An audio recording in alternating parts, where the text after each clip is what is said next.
Right now, President Biden on vacation in California, jetting out the DNC late last night after an emotional farewell, capping off his dramatic exit from the race. Live here in Chicago in his personal capacity, here is Walt's campaign surrogate, Pete Buttigieg. Sir, thank you so much for giving us some time this morning. Thank you. Thanks for having me on. It was a big showing for the president yesterday. They put him at 11 o'clock, though, last night, and a lot of people were saying, we love you, Joe, we love you, Joe, but he's no longer the nominee. A lot of questions, though, about it, because the New York Times writes that all the cabinet meetings that the president has been having have been scripted. They said 9 months since the latest cabinet meeting. Axios writes that he's only available for work between the hours of 10 a.m. to 4 p.m. And then the Wall Street Journal says when it came down to the debt ceiling negotiations back in 23, Nancy Pelosi had to take over it. Is this the reason why he's no longer the nominee for your party? That's funny. Sometimes I feel like conservative media and the Republican Party still think they're running against Joe Biden. Mm-hmm. He had an opportunity last night to demonstrate his achievements, right? The fact that he is responsible, for example, mm-hmm. for the biggest run of job growth in the history of the American presidency. I think in any job, but especially the presidency, you want to be judged by your results. People want to nitpick the show flow of a cabinet meeting mm-hmm. when we have had a country that, when he inherited it, was in a condition where you couldn't even approach the Capitol because of the violent assaults on the Capitol by Trump supporters. Not just getting our country moving on from that, not just getting our country back on its feet from the COVID collapse, but all of the other things that he did, including, by the way, delivering the infrastructure bill that Donald Trump promised and failed to deliver. I know you got the talking points. You want to go off how many hours he's in which office at what time? But these weren't conservative outlets. I guess you could say the Wall Street Journal is. But but you're a conservative outlet, and the first thing you're asking about is what time is at a cabinet meeting instead of his achievement. I just want to know, when did you guys know that the president was unfit to be on your ticket? The president is not unfit. So why is he not the nominee right now? Because he did something that Donald Trump cannot comprehend, which is to put his ego aside. I just want to get my question out. Why did you guys wait to the last minute to switcheroo after everyone saw? Can I just finish my question? And I'll let you answer, Mr. Secretary. But you guys waited until after the debate, where everybody in America saw what happened that day. Mm-hmm. And all of these reports are coming out that you guys knew behind the scenes, that cabinet members were frustrated, that he couldn't do the negotiations with Nancy Pelosi, and that she had to take it over. What negotiations with Nancy Pelosi? When the debt ceiling in 2003, when it came down to the debt ceiling negotiations, that she had to take it over because he didn't know the talking point. He won the debt ceiling negotiations. That's the point. You can go over whether he slips up and says one name when he wants to say another name, or you can look at what he's actually accomplished as president. It turns out he's really good at being president of the United States. So let's talk about the record of the Biden-Harris administration. When you look at inflation, it's up 19.4%. When you look at the southern border, it's 8.1 encounters. When you look at crime, violent crime across 66 major cities, it's up almost 10% at 9.6%. Is that a record that you can run on? Well, certainly the Biden-Harris record of bringing crime down compared to why crime went up under Donald Trump. And I often wonder,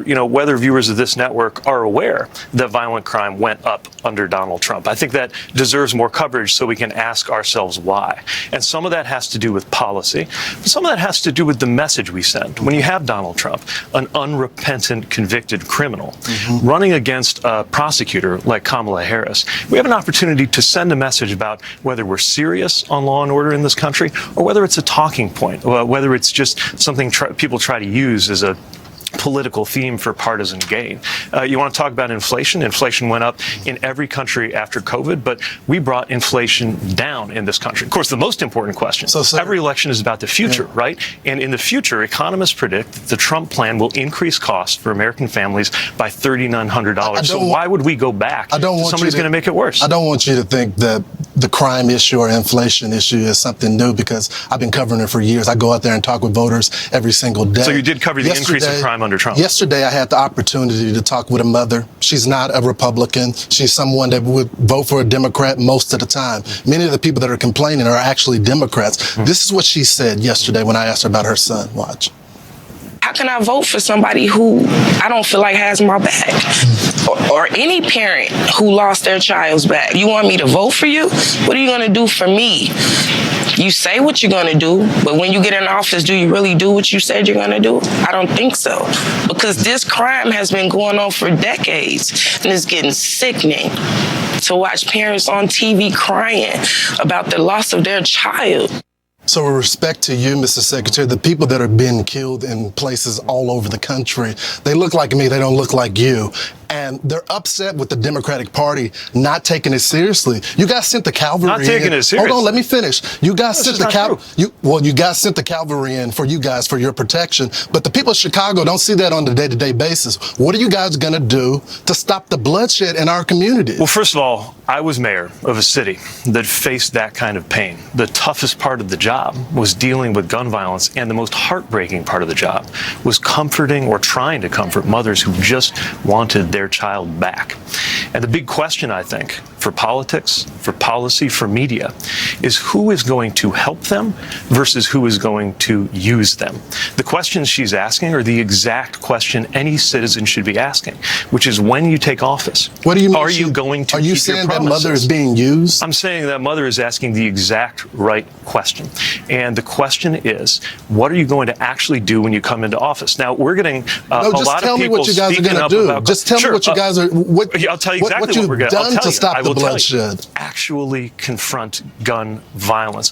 90% of Americans, more than 80% of Republicans, think we ought to at least be doing universal background checks. But Donald Trump says no. The Republican Party says no. You talk about assault weapons, something that made a difference when that assault weapons ban contributed to the reduction in crime. I remember coming to Chicago as a kid. And by the way, even though some media only want to talk about the worst and most painful things that go on in our city, Chicago is a proud city. Chicago is an extraordinary city. But I do remember coming here when crime and murder was off the charts, and the work that went on to bring it down from those levels that we saw in the past, the work that's going on to save lives right now is something that deserves the backing. There was over 20 people shot last week, 5 people shot over the weekend. Then why would we elect leaders who won't do anything about gun violence? Well, it's the Democrats that run the city. Name the Republican that is in charge. All right, but this is really important, right? No, tell me. I will tell you. One Republican in charge of Chicago. Well, hold on. Name them. Listen to me, because not only did we have those levels of crime under Democratic and Republican leaders, right?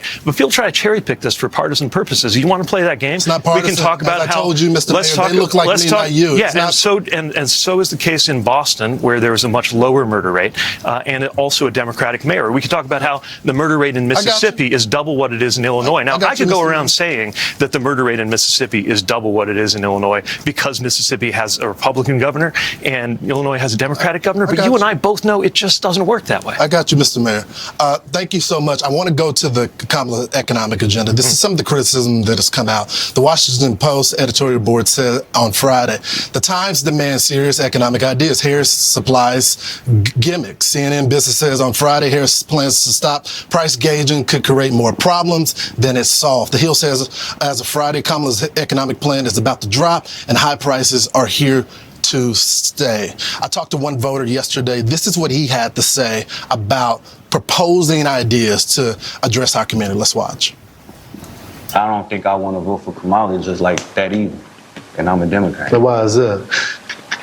Do you feel like she has released the plan to fix the community or anything like that? Not at all. I feel like she hasn't spoken about things that she wants to do as far as making it better. You can see, Mr. Secretary, I go speak to average day people.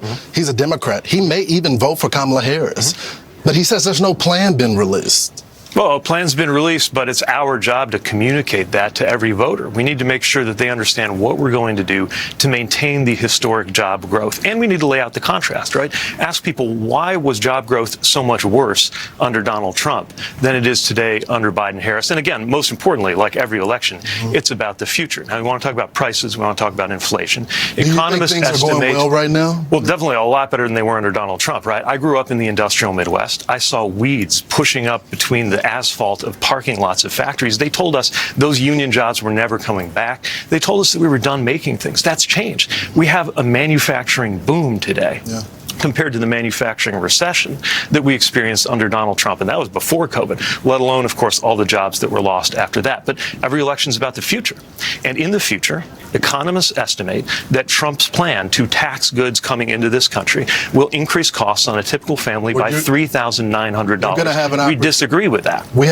you're going to have a great opportunity today. You got a speech tonight to Tomorrow. lay out the future for the party. We look forward to seeing you, Mr. Secretary. Thank you so much for giving us some time. Thank you. Thanks for having me in.